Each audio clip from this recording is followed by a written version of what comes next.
was a young girl. I must have been 19 years old. That's Yvonne Hayes Hinson, a Gator grad and now a Florida state legislator. University of Florida was my goal. I wanted to get in. As a young Black woman in the Deep South, she had dreams that seemed unattainable. And Hinson had to prove herself. She got into college, but UF wasn't what she expected. Life at the University of Florida for me was different than for most kids. In 1954, the U.S. Supreme Court declared segregated schools unconstitutional. Fast forward almost 2 decades, Hinson still had to face an ugly truth. Because of her skin color, she wasn't accepted. As a student, all of the racism I encountered was not from students, it was from teachers and adults. Hinson says it was bad. Professors pretended she didn't exist. They would literally ignore your hand. You know the answer, you got your hand up, you're practically, hey, I'm over here. They would ignore you. She and other Black students were living through some of the toughest times in their young lives. Conditions and situations were not the most conducive or pleasant for Black students in terms of having to experience kind of racial hostility. Because of this, the Black Student Union organized a protest. They wanted the university to address the shortage of Black faculty and students. April 15th, 1971, a group of 50 students marched from Plaza of the Americas to Tigard Hall. A date that is now remembered as Black Thursday.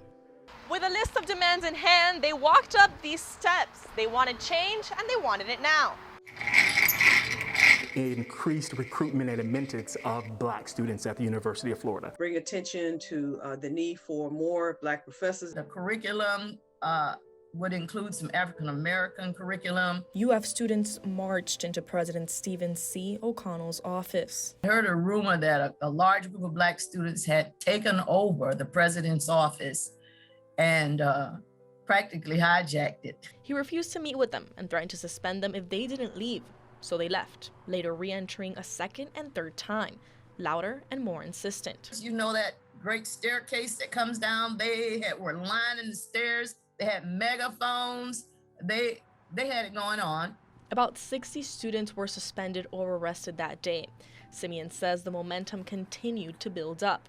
And less than 2 weeks later, April, I believe it's 27th, 1971, students began to withdraw from the University of Florida as a result and in response to not having demands heard. Of the 343 Black students at UF, 123 students withdrew and 2 faculty resigned.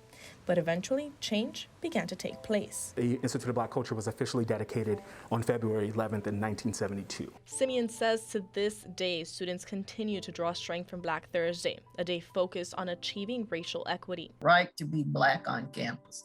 Pretty much that's what it is. Hinson wants people to remember this day because it signifies a past she doesn't want to relive. Pamela Combe, WUFT News.